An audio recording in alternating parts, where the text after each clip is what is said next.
Hey guys, sorry it's been a while.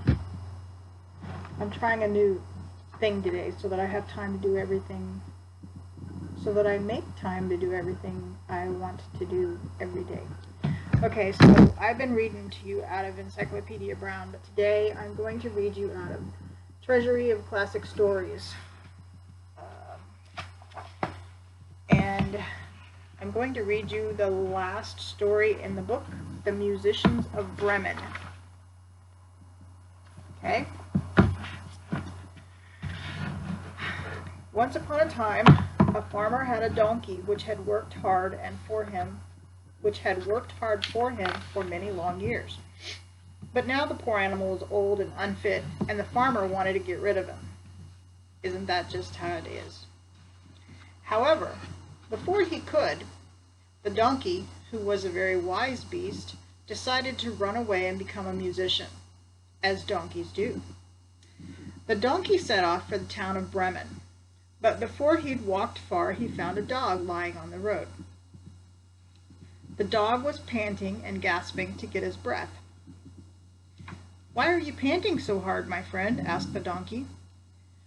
"Ah," puffed the hound, "as I'm so old and weak and can no longer hunt, my master wanted to get rid of me, so I ran away. But how can an old mutt like me earn a living?" "Hey, why don't you join me?" said the donkey. "I'm going to Bremen to become a musician." The old dog quickly agreed, and they went on together.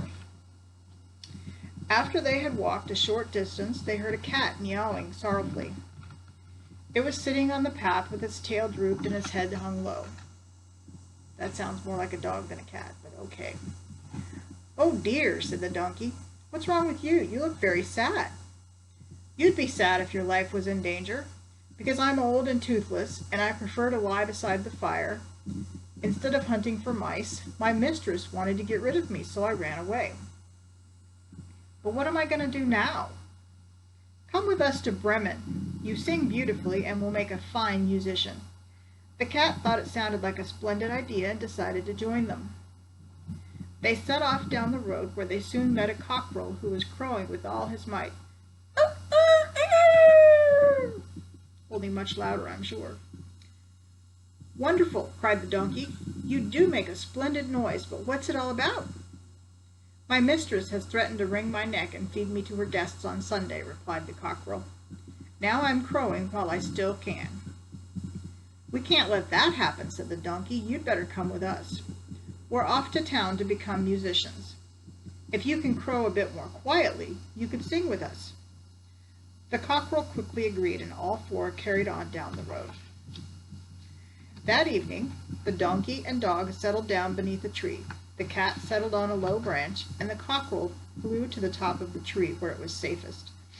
Before settling down, the cockerel looked around and saw a light in the distance. "There's a house not far from here," he called to his new friend. "I can see lights." "In that case, we'd better go on. It's sure to be warmer than here," said the donkey. "Excellent idea," said the dog, licking his lips. He was hoping that there might be a bone or scrap to nibble on. So they made their way through the trees until they came across a house glowing with lights. The donkey, being the biggest, went to the window and peered in first. "What do you see?" asked the cockerel. "A table covered with good things to eat and drink, and thieves sitting around enjoying themselves."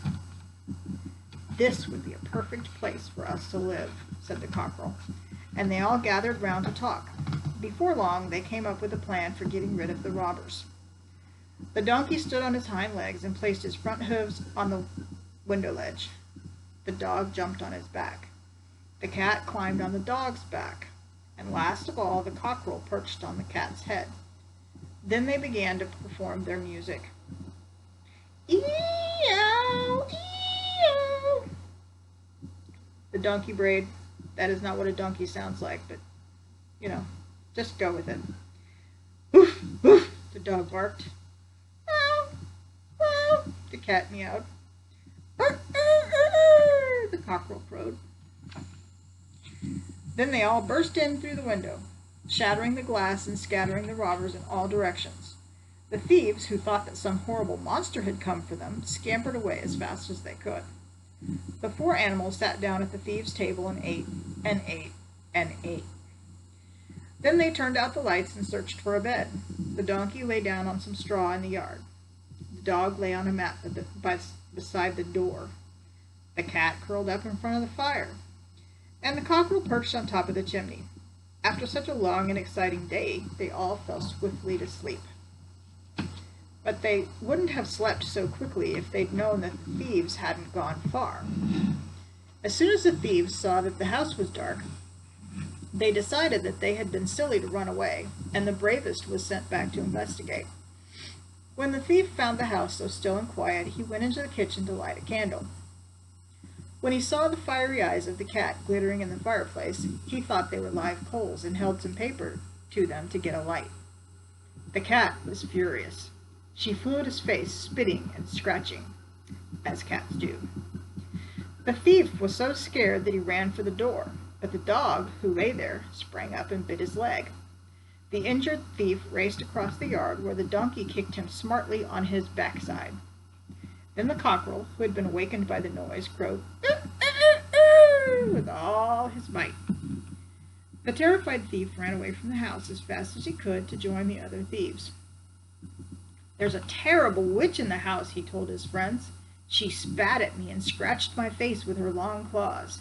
Then there was a man by the door who stabbed me in the leg with a knife, and a monster in the yard who beat me with a wooden club. And on the roof there's a demon judge who called out, 'Cook the crook do!' So I ran away while I still could." After that night, the robbers never again dared to return to the house, and it suited the four musicians so well that they decided to stay. I expect that they are still there now. So, that is the story of the Bremen musicians. I will read you another one here in a minute and get them uploaded.